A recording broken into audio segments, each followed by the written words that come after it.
2 dienas Dienvidkurzemes novada pašvaldības domes deputāti, iestāžu un struktūru vienību vadītāji piedalījās civilās aizsardzības mācībās, ko vadīja pieredzējuši katastrofu pārvaldīšanas risku eksperti. Tās bija gan lekcijas, gan praktiskās nodarbības. Mācību mērķis – veicināt drošības kultūru, apgūt katastrofu risku vadības principus, stiprināt sadarbību un rīcības spēju. Kā uzsvēra eksperti, tad vispirms jāsāk ar pašiem pamatiem, proti ar sevi un savas ģimenes gatavību krīzes situācijām. Man nav izprotams 72 stundu soma, jo es pats dzīvoju ar evakuācijas somām un evakuācijas ceļiem Ukrainā, kad es pēc tam, kad evakuējos, ir jārunā par konceptu, jārunā par to, ka ir jābūt iespējai, zināšanām, resursiem vismaz izdzīvot nedēļu līdz mēnesim. 3 dienas un mugursoma, kur tu skriesi to visu. Jā, ar 3 litriem ūdens dienā, tad mēs uzreiz redzam, ka ir 9 litri. Jā, tā ir vientuļa māte, bērnu, uz kuriem mēs skrienam. Te ir jautājums varbūt soli atpakaļ, ka iedzīvotājiem pašiem būtu jāatrod informācijas, kas ir ļoti daudz pieejams publiskajā sektorā, no bukletiem līdz mājaslapām, no pašvaldības līdz civilās aizsardzības plāniem, kur var atrast informāciju. Jā, viņi varbūt tas nav viegli uztvert, bet katram jau ir jāsāk pašam ar sevi, ar savu individuālo gatavību, ar ģimenes gatavību un kopienu, un tad tas ir jāiet uz priekšu, un tas ir jādara. Panikai absolūti nav, manuprāt, pamats panikai, man liekas, cilvēkiem ir tāpēc, ka ir tā lielākā tā nezināšana. Bet ja parādos ceļus, kā mēs šeit darām un skatāmies, parādām informāciju, kur to var atrast, kāda ir apdraudējumi, kādā vidē mēs dzīvojam. Ja? Neviens nav atcēlis slikts laiks apstākļus, neviens nav atcēlis ķīmiskas vielas, kaut kā tehnoloģiskas, kaut kādas katastrofas. Ja? Tam visam mēs varam gatavoties. Dienvidkurzemes novads ar 5 pilsētām un 26 pagastiem teritoriāli ir lielākais Latvijā.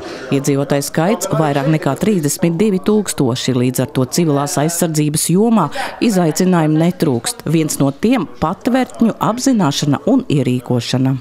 Mums novadā ir apsekots 94 patvērtnes, kuras ir pašvaldības īpašumā lielākoties, dažas arī ir valsts īpašumā.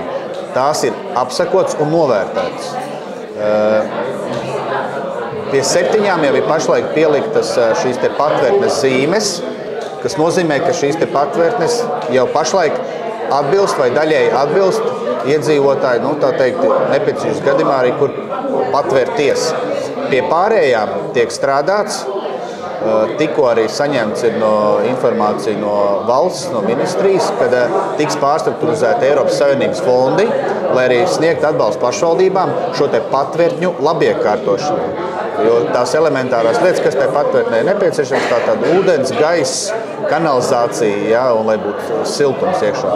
Te akcents ir tāds, ka jebkuram vai novada apmeklētājiem, vai jūs kā žurnālists ejat garām, ja atskan šī trauksmes signāls, viņš apskatās, kas arī drīzumā būs, šīs te mobilās lietoties, jūs doties vienkārši patvērties uz to konkrēto laiku. Ja man nav mobilās lietotnes, tad es nezinu, kur tā patvērtne atrodas. Fiziskās zīmes, un mēs arī strādājam pie tā, lai pieņemsim, būtu arī dažādas norādes dabā. Kā pieņemsim, uz ietvas būs vienkārši elementāri būts vai tam līdzīgi. Lai apgūtu katastrofu risku vadības principus, praktiski darbojoties grupās tiek izspēlēti dažādi scenāriji ar skatu no pašvaldības darbinieku, iedzīvotāju un nevalstisko organizāciju pārstāvju skatu punkta. Tie ir gan aktuāli jautājumi par sadarbību ar mēdījiem, par savstarpējo komunikāciju un iedzīvotāju informēšanu krīzes apstākļos. Vienmēr būtu jādod skaidrību iedzīvotājiem, bet vispirms jau tev pašam jāsaprot. Un tāpēc tas bija tik ļoti vajadzīgs. Un varbūt, kad ir par vēlu, bet tā dzīvē nevar teikt, nekad nav par vēlu mācīties. Mēs esam gatavi, mēs esam gatavāki. Gatavība un profilakse nav lēta, bet lētāka nekā reaģēšana un atjaunošanās.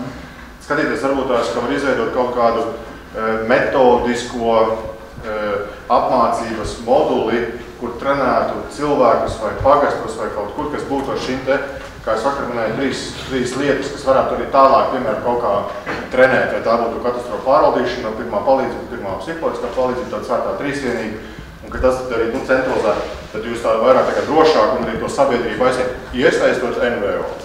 Lai izprastu civilās aizsardzības nozīmi reālos kara apstākļos, mācību dalībniekiem ir iespēja tiešsaistē uzklausīt Dienvidkurzemes novada sadarbības pašvaldības no Ukrainas Kamiņika Širskas mēru Viktoru Pasju. Viņš dalījās pieredzē, uzsverot, cik izšķirīga nozīme kara apstākļos ir brīvprātīgo kustībai un visa vecuma civiliedzīvotāju iesaistei. Es domāju, ka Ukrainas pieredze būs nozīmīga turpmākajos gados visām Eiropas valstīm.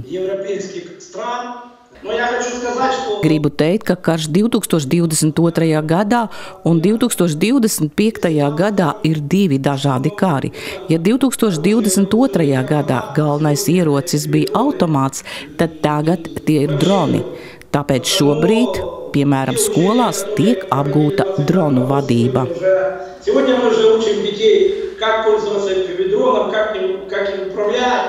Mēs pa priekšu mācāmies, mēs iztēlojamies, kā mēs saprotam, kas ir krīze, bet tur ir reāla krīze, tur ir karš. Mums to pieredze ir vajadzīgs, lai Dievs nedod, lai mums tā nekad nav. 2 dienu civilās aizsardzības mācības aizritējušas darbīgā un lietišķā gaisotnē. Kā uzsvēra eksperti, tad viens no uzdevumiem izstrādāt vienkāršu un saprotamu civilās aizsardzības plānu. Es esmu ļoti gandarīts par to, kā cilvēki ir paskatījušies uz tām lietām, kādi jautājumi tiek atvērti un kādas ir atklātas demokrātiskas diskusijas. Un es domāju, ka cilvēki no šejienes aizies gan kā iedzīvotājs, gan kā pašvaldības darbinieks, darbiniece daudz gatavāki un ar ļoti perspektīvu skatu nākotnē, kā uzlabot drošības situāciju novadā.